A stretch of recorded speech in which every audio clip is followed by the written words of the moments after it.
Bular mana O'zbekistonga qanaqa kirib ketyapti? Hammasi xitoyliklar ketdi.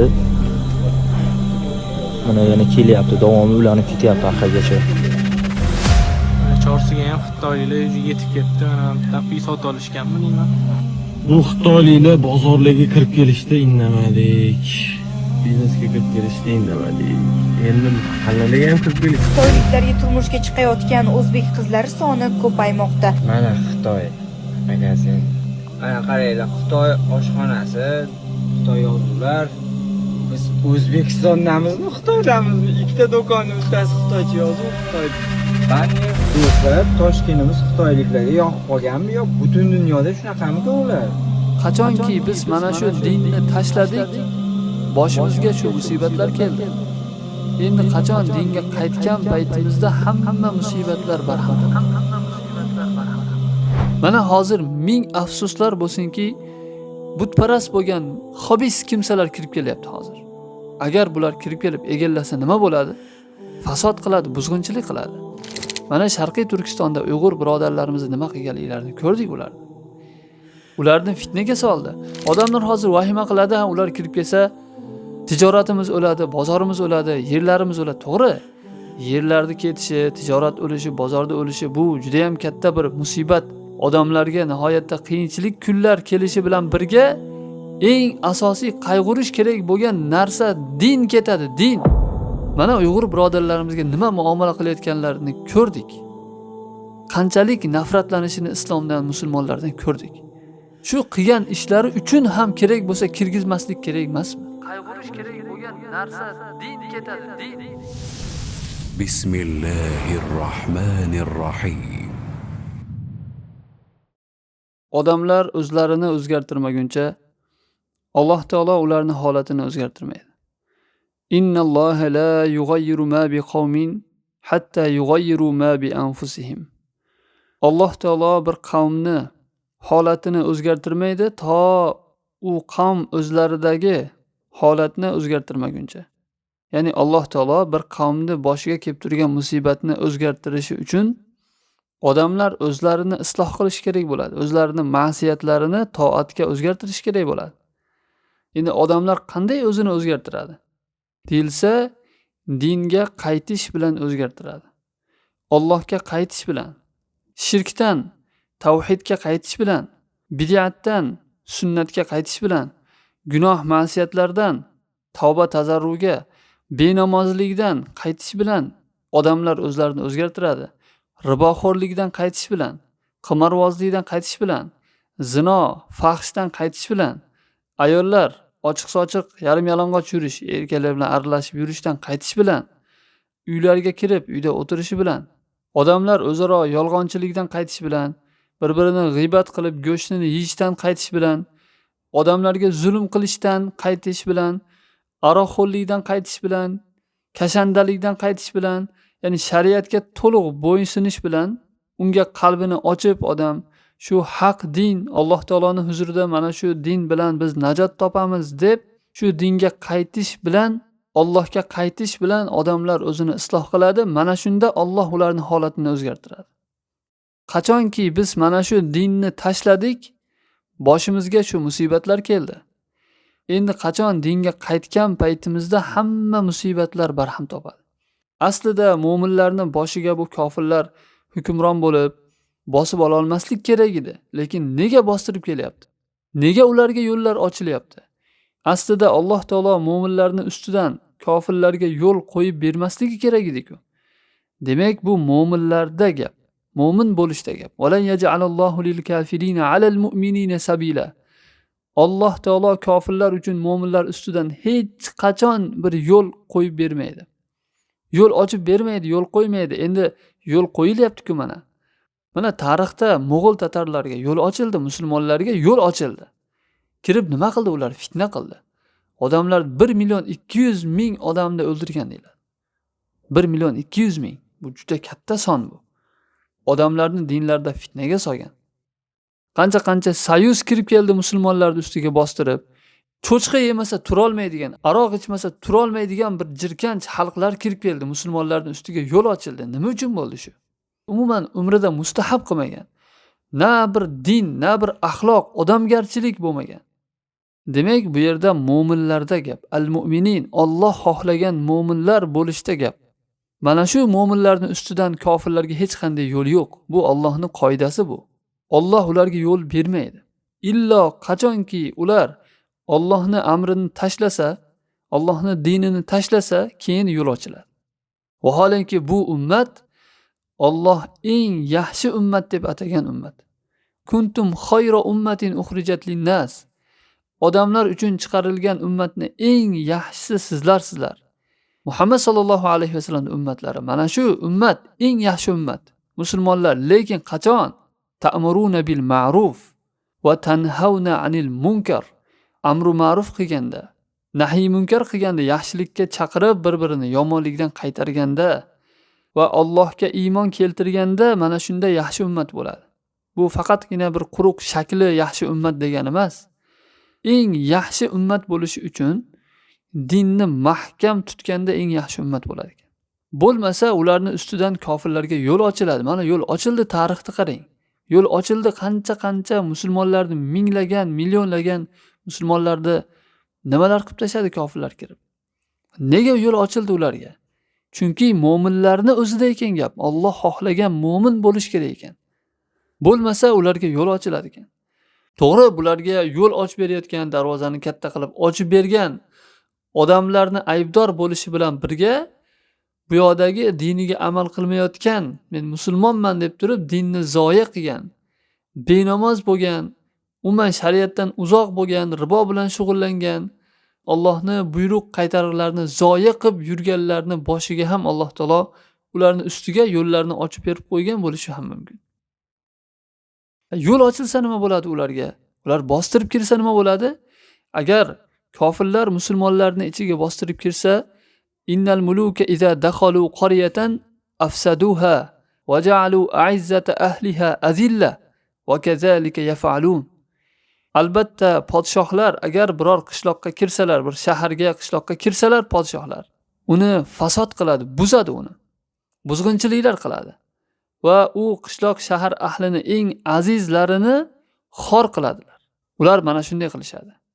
Mana hozir ming afsuslar bo'lsinki, butparast bo'lgan xobis kimsalar kirib kelyapti hozir. Agar bular kirib kelib egallasa nima bo'ladi? Fasod qiladi, buzg'unchilik qiladi. Odamlarni dinlarida fitnaga uchratadi. Mana Sharqiy Turkistonda Uyg'ur birodarlarimiz nima qilganliklarini ko'rdik ularni. Ularni fitnaga soldi. Odamlar hozir vahima qiladi, ular kirib kelsa tijoratimiz o'ladi, bozorimiz o'ladi, yerlarimiz o'ladi. To'g'ri, yerlarni ketishi, tijorat o'lishi, bozorda o'lishi bu juda ham katta bir musibat.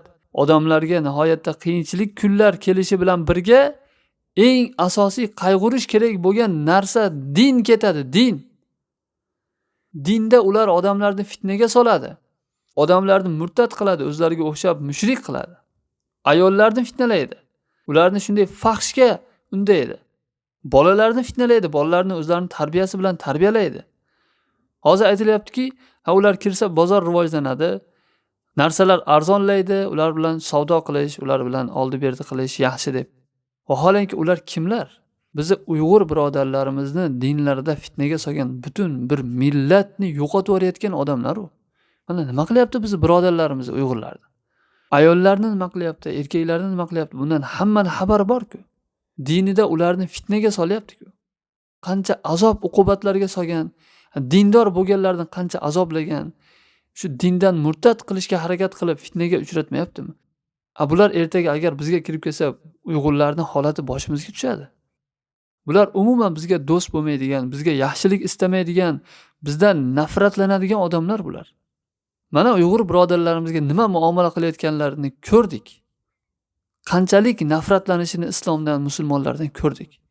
Shu qilgan ishlari uchun ham kerak bo'lsa kirgizmaslik kerak emasmi? Boykot qilib mana qancha joylarga boykot qilinyapti. Avval eng birinchi bo'lib shularga qilish kerak emasmi? Bular musulmon birodarlarimiz qonini ichib hozir dinlarda fitnalayapti-ku. Mana shu qilgan ishlari sababli ham masalan. Aytaylik, bular kirib musulmonlarning dinlariga hech qanday teginmaydi, hech qanday bir ta'sirini ko'rsatmaydi. Faqatgina tijorat maqsadida kirib, yana ishini bitirib chiqib ketadi. O'zi bunday emas. Ular kirgandan keyin bu buzadi odamlarni, fasod qiladi, fitnaga soladi, murtad qiladi bular. Qul qiladi, dindor odamlarni qatl qiladi. Qatl qilishdan ham yomon narsa dinida fitnaga soladi. Dinida murtad qiladi, kofir qiladi bular. Bu hech qachon rozi bo'lmaydi ular bizdan. Endi aytaylik, faqatgina bir tijorat maqsadida kirayotgan bo'lsa ham Uyg'urlarga qilgan munosabati, muomalasi uchun, qilgan zulmlari uchun umuman aloqalarni uzib, bir nafratini ko'rsatish kerak emasmi? Aslida boykot qilish kerak bo'lsa, shularga qilish kerak emasmi? Mana Uyg'urlarning ichiga kirib, oilalarni ichiga cho'chqani ko'tarib kirib, majbur yediradi, majbur arog'ini ichiradi. Birga uyga kirib, er-xotinning ichiga kirib yotadi. Agar yengil qaralsa bu narsaga, keyin kech bo'ladi. Ular kelib ko'payib ketgandan keyin chiqarib bo'lmaydi ularni. Hozir tijorat maqsadida deb sekin kiradi, lekin aslida bosib olish uchun kelayotgan bo'ladi. Mana Uyg'urlarga qanday kirib kelgan? Birinchi kirib kelganda. Keyin ularni nima qildi? Yoki mana Yahudiylar Falastin yerlariga qanday kirib kelgan boshida? Bular tijorat maqsadida kiryapti. Ular yalinib kirgan Yahudiylar. Yalinib kirgan. Joy beringlar bizga deb. Boradigan joyimiz yo'q deb. Keyin kirib olib nima qildi? Nima bo'lyapti mana? Hammaga ma'lum. Musulmon odam bitta teshikdan 2 marta chaqirmaydi. Ko'rib turibsizki, qo'shningiz mana qo'lini bir teshikka kirgizganda uni ilonmidi yoki bir chayonmidi chaqdi, zaharli narsa chaqdi. Shuni ko'rdingiz. Endi siz ham borib qo'lingizni shu teshikka tiqib ko'rish shart emas. Qani bormi yo'qmi, chaqadimikin yo'qmikin deb. Odam bir tajriba olish kerak. Ertaga ular ko'payib ketgandan keyin ularning urf-odatlari, shu botil dinlari, butparastliklari, uni yeb ichishlari bor, yotib turishi bor holatini musulmon farzandlari ko'rib ta'sirlanmaydimi undan? Hatto kofirlar bilan musulmonlarning o'rtasi masofasi shunchalik uzoq bo'lishga chaqirilganki dinimizda la tataro'a narahuma deganlar payg'ambarimiz sollallohu alayhi vasallam. Musulmonlar kofirlarni olovlarini, ular bir-birlarini olovlarini ko'rmasinlar. Ya'ni musulmon farzandlari kofirlarning farzandlari bilan birga o'ynab katta bo'lmasin. Ular ovqat qilish uchun qozonga o't yoqqanda olovini hatto ko'rmasin deyapti, qarang. Ya'ni bu masofalar uzoqroq bo'lsin, ko'rmasin bir-birini. Agar ko'rsa, ular bilan bolalar o'ynab katta bo'lsa, ularning urf-odatlari, madaniyatlari singadi. Botil dinlari kirib keladi keyin. Keyin nima bo'ladi? Ularga ergashish hosil bo'ladi. Ergashadi odamlar. Borib yaxshi ko'rib qoladi ularni. Hozir to'g'ri odamlar ularni yoqtirmay, musulmonlar iymoni bor qalbida nafratlanadi ulardan. Lekin kelajak avlodga kim javob bera oladi ularni yomon ko'rmaydi, nafratlanmaydi deb. Ular kirgandan keyin bu oddiylashib ketadi, ularning qilayotgan ishlari. Alloh rahim qilganlardan tashqari aksar yoshlar bularga ergashib ketishi, shularning yo'llarini to'g'ri deb e'tiqod qilib qolishi, ularga taqlid qilib kerak bo'lsa musulmonlarni keyin ayblashi, musulmon farzandlari, o'zi biz ota-bobomiz noto'g'ri yo'lda ekan. Mana shular to'g'ri ekan degan tushunchaga kelib qolmaydi deb kim javob beradi? Hozir ming afsuslar bo'lsinki, mana o'zbek qizlari Xitoyga turmushga chiqqan xabarlari chiqyapti. Bu boshlanishi bu. Alloh ko'rsatmasin, bu agar kengayib ketsa, buni oxiri yomonlik bilan tugaydi. Bu subhanalloh, nima degan narsa bu? Muslima ayollar ularga erga tegib ketishi mutlaqo harom bo'lgan, mumkin emas bo'lgan nikoh emas bu. Ulamolar ijmo qilgan, ixtilof ham yo'q, ijmo qilgan muslima ayol uchun kofirga turmushga chiqish joiz emas, mumkin emas. Umuman nikoh emas bu nikoh. Kofir, mushrik-ku u, butparast-ku u. Qanday qilib turmushga chiqadi? Wala tunkihul mushrikina hatta yu'minu. La hunna hillul lahum wa la hum yahilluna lahun. U ayollar ularga halol emas. Ular ham u ayollarga halol emas. Shunchalik bir dunyoning quli bo'lib qoldimi odamlar? Na uni bir dini bor, na iymoni, na axloqi bor. Turmushga rozi bo'lib berayotgan odamlar. Puli bo'lsa bo'ldimi? Undan ko'ra shu dunyoda turmushsiz, turmush qurmay o'tib ketib, o'lib ketgani yaxshi edi shu qizlar. Ularga turmushga chiqqandan ko'ra shu dunyoda turmushga chiqmasdan mabodo isofchi chiqmayotgan bo'lsa, shu bo'yicha o'lib ketgani yaxshi edi. Shularga ham erga tegadimi? Bundan tug'ilgan farzandlar nima bo'ladi? Ularning tog'alari kim bo'ladi? Amakilari kim? Amma xolalari kim bo'ladi? Qanday qilib muslima ayol bir iflos najasga to'shak bo'lishga rozi bo'ladi? Ozroq bo'lsa ham bir iymoni rashki yo'qmi? Bu yoqda ota-onalari, aka-ukalari, amaki tog'alari qayoqqa qarayapti bularni? Shuning uchun ham mana bu narsalardan biz chiqib ketishimizni birdan bir yo'li shar'iy va kavniy sabablarni mukammal ushlashimiz bilan bo'ladi. Alloh taolodan yordam so'rab, sabablarni 100% olish bilan bo'ladi. Alloh taologa qaytish birinchi qiladigan ish bu. Allohga qaytmas ekan odamlar, dinga amal qilmas ekan, bu battarlashsa, yomonlashadi, lekin o'nglanmaydi holat. Agar dinimizga qaytsak, shariatga amal qilsak, shu bilan birga mukammal sabablarni ushlasak, Alloh taolo albatta azizlikni, yana nusratni qaytarib beradi. Chunki musulmonlar oliy, ustun ular kofirlardan. Va antumul a'launa in kuntum mu'minin dedi Alloh taolo. Sizlar oliysizlar, ustunsizlar ulardan ko'ra agar mu'min bo'lsanglar. Va la tahinu va la tahzanu va antumul a'launa in kuntum mu'minin.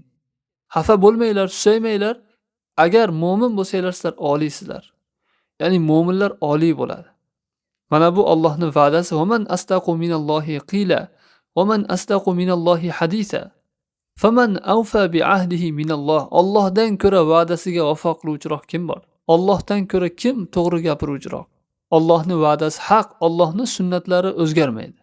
Agar biz Allohga yordam bersak, dinda mahkam turib, shu dinga yordam bersak, intansurulloh yansurkum. Agar Allohga yordam bersanglar, Alloh sizlarga yordam beradi va yusabbit aqdamakum va qadamlaringlarni sobit qiladi.